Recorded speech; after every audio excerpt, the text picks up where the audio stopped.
Hello friends, good morning. चलिए, topic wise mains answer writing का आज 26वां दिन है। जो नए छात्र हैं घबराइएगा नहीं। आपको जो पुराना पेपर हो चुका है छत्तीसगढ़ का सामाजिक परिदृश्य और दर्शन शास्त्र, इसका टेस्ट देने का मौका आप सभी को मिलेगा। टोटल 149 टेस्ट होना है। जो नए छात्र हैं आप लोग को शेड्यूल भेज दिया जाएगा। आप देख लीजिएगा, जिनका भी प्रीलिम्स क्वालिफाई हुआ है आप व्हाट्सएप ग्रुप ज्वाइन कर सकते हैं। आप लोग को प्रतिदिन 20 प्रश्न दिया जाएगा जिनका प्रीलिम्स क्वालिफाई हुआ है उनको, जिसमें से आपको 10 प्रश्न का मॉडल आंसर, जो टॉपिक वाइज वालों के लिए 10 प्रश्न रहेगा उसका मॉडल आंसर आपको दिया जाएगा। प्रतिदिन आपको फीडबैक प्राप्त होगा। साथ ही साथ सभी छात्र एक दूसरे का आंसर देख के सीखने का मौका आपको मिलेगा। जिनका प्रीलिम्स क्वालिफाई हुआ है आप बिल्कुल भी कोचिंग ज्वाइन मत कीजिएगा, क्रैश कोर्स आप बिल्कुल मत कीजिएगा।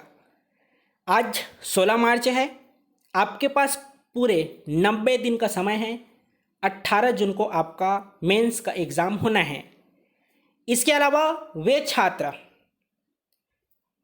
आयोग की गलती के कारण कुछ अंकों से चूक गए हैं, आज बिलासपुर में मीटिंग है। 19 को धरना प्रदर्शन हो सकता है। हाई कोर्ट में भी याचिका लगेगा, तो घबराइएगा नहीं। आप लोग भी साथ दीजिएगा आंदोलन में। अधिक से अधिक संख्या में अगर आप पहुंचते हैं तो हम अन्य जितने भी मुद्दे हैं समय सारणी के अनुसार आप भी एग्ज़ाम लीजिए, पारदर्शिता बढ़ाइए, वीडियोग्राफी जितने भी हैं इन सभी प्रमुख बिंदुओं पे हम मांग करेंगे।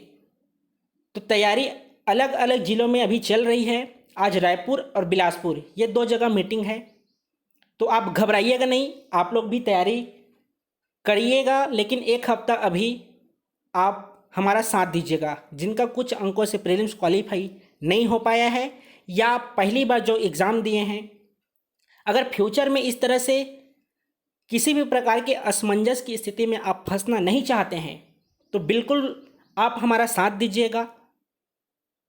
आंदोलन, धरना प्रदर्शन ये आपके लिए है, ताकि सही समय में किसी भी प्रकार की असमंजस की स्थिति ना हो। शंका, जिस तरह से अभी मॉडल आंसर संडे को आना, उसके बाद लिस्ट आ जाना, ये संदेह पैदा करता है। तो इस तरह से आगे ना हो, इसलिए आप बिल्कुल सपोर्ट कीजिएगा। जो टेस्ट सीरीज ज्वाइन कर रहे हैं 249 रुपये है, कोई बड़ी रकम नहीं है। आपको पूरा सिखा दिया जाएगा किस तरह से आप लिखना है।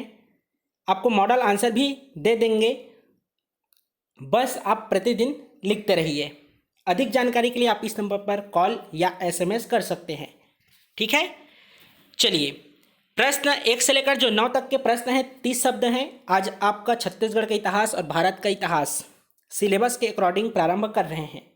तो सामान्य प्रश्न है छत्तीसगढ़ के। भारत का जो प्राग ऐतिहासिक काल है वहाँ से प्रश्न नहीं दिए हैं, ठीक है। जिनको शेड्यूल चाहिए होगा आप मेरे को SMS कीजिएगा, आपको मिल जाएगा। पहला प्रश्न है, प्राग ऐतिहासिक काल से आप क्या समझते हैं? प्राग ऐतिहासिक काल से आप क्या समझते हैं? यह आपका पहला प्रश्न। दूसरा प्रश्न है, प्राग ऐतिहासिक काल को पाषाण काल क्यों कहते हैं?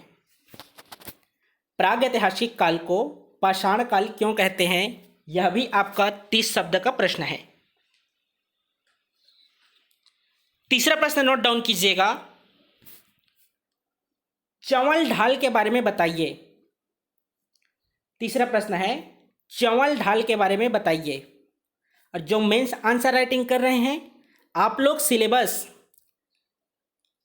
फोटोकॉपी अपने पास रख लीजिएगा। सिलेबस के अनुसार ही आपको अध्ययन करना है। कौन कौन सा बुक आप पढ़ेंगे, मेंस का एग्ज़ाम हो जाने दीजिए, उसके अकॉर्डिंग आपको कौन सा कोचिंग का, कौन से पार्ट के लिए, कौन सा पेपर के लिए अच्छा है, ये आप लोग को बता दिया जाएगा, ठीक है। कोचिंग ज्वाइन मत कीजिएगा। जो बाहर आप टेस्ट सीरीज़ भी ज्वाइन मत कीजिएगा। आप लोगों को मैं वह टेस्ट सीरीज़ आपके ग्रुप में दे दूंगा, आप लिख कर मेरे से चेक करवा सकते हैं। सिर्फ प्रश्न पेपर पाने के लिए आप दूसरे कोचिंग का बड़ी रकम देकर टेस्ट सीरीज ज्वाइन मत कीजिएगा। 149 टेस्ट में बहुत सारे प्रश्न आते हैं और आपको लिखना और सीखना ज़्यादा ज़रूरी है, ठीक है जी। चलिए, चौथा प्रश्न है, छत्तीसगढ़ में सर्वप्रथम शैल चित्रों की खोज किसने और कब की है? इसके बारे में आपको 30 शब्द में बताना है। पांचवा प्रश्न है, सिंगनपुर की गुफा चित्र के विषय वस्तु की जानकारी दीजिए। पांचवा प्रश्न है, सिंगनपुर की गुफा चित्र के विषय वस्तु की जानकारी दीजिए। यह हुआ आपका पांचवा प्रश्न। छठवां प्रश्न है, लौह युग में छत्तीसगढ़ की स्थिति कैसी थी? छठवां प्रश्न है, लौह युग में छत्तीसगढ़ की स्थिति कैसी थी? 30 शब्द में इसको भी बताना है। सातवां प्रश्न है, आद्य ऐतिहासिक काल किसे कहते हैं? सातवां है, आद्य ऐतिहासिक काल किसे कहते हैं? यह आपका सातवां प्रश्न है। आठवां प्रश्न है, आद्य ऐतिहासिक काल में छत्तीसगढ़ की स्थिति का वर्णन कीजिए। आठवां प्रश्न है, आद्य ऐतिहासिक काल में छत्तीसगढ़ की स्थिति का वर्णन कीजिए। ये हुए आपके आठवां प्रश्न। नौवां प्रश्न है, छत्तीसगढ़ के रायगढ़ से प्राप्त होने वाले प्रमुख शैल चित्रों और शैलाश्रयों को बताइए। छत्तीसगढ़ के रायगढ़ से प्राप्त होने वाले प्रमुख शैल चित्रों और शैलाश्रयों को बताइए। ये हुए आपके नौवां प्रश्न। तो 1 से लेकर 9 तक के प्रश्न 30 शब्द के हैं, तो शब्द सीमा को भी ध्यान रखिएगा। जो अभी तक लिखना प्रारंभ नहीं किए हैं आप जरूर लिखिए। खास करके जिनका प्रीलिम्स क्वालिफाई हुआ है आप प्रतिदिन मेंस आंसर राइटिंग कीजिएगा। कुछ दिनों बाद आप लोगों को 20 प्रश्न दूंगा। अभी थोड़ा आंदोलन चर्चा पे बिलासपुर जाना पड़ रहा है, तो आप लोगों को 1 हफ्ते बाद 20 प्रश्न प्रारंभ देना स्टार्ट हो जाएगा। अभी फिलहाल 10 प्रश्न से प्रारंभ कीजिए। 10वां जो प्रश्न है 125 शब्द के हैं। आप जो अभी एग्ज़ाम हो रहा है मेंस का, वहाँ का प्रश्न पत्र अपने पास ज़रूर रखिएगा, एनालिसिस कीजिएगा। फिलहाल तो पहला जो पेपर था 2012 से कुछ प्रश्न पूछे गए हैं। साथ ही आप जितने भी पेपर होंगे 7 पेपर का प्रश्न कलेक्ट कर लीजिएगा। एक एनालिसिस वीडियो आप लोगों के लिए भी बनाया जाएगा जैसे ही मेंस कंप्लीट होता है। 19 को आपका धरना प्रदर्शन चलने वाला है, तो 20 या 21 को आपको मैं वीडियो एनालिसिस का वीडियो आपको प्रोवाइड कर दूंगा। कैसे प्रश्न पूछा गया था, उसका आंसर किस तरह से होगा, ये हम ग्रुप में बात कर लेंगे या उसका भी अलग वीडियो बना देंगे। ठीक है, चलिए 10वां प्रश्न नोट डाउन कीजिएगा। 10वां प्रश्न है, प्राग ऐतिहासिक काल के विभाजन को विस्तार पूर्वक समझाइए। 125 शब्द के प्रश्न है।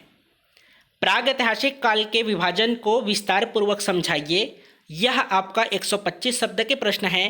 तो इस तरह से आपको टॉपिक वाइज का आज 10 प्रश्न दिया गया है। जो इस चैनल में नए हैं चैनल को सब्सक्राइब कर लीजिएगा, बेल आइकन को भी क्लिक कर लीजिएगा ताकि समय पर आपको पूरी जानकारी मिल जाए। किसी भी प्रकार की अन्य जानकारी चाहिए होंगी, अगर प्रीलिम्स क्वालिफाई हुआ है नहीं हुआ है आंदोलन के बारे में, इसके अलावा आप किस बुक को पढ़ना उचित रहेगा यह भी जानना चाहते हैं तो आप सभी को बता दिया जाएगा।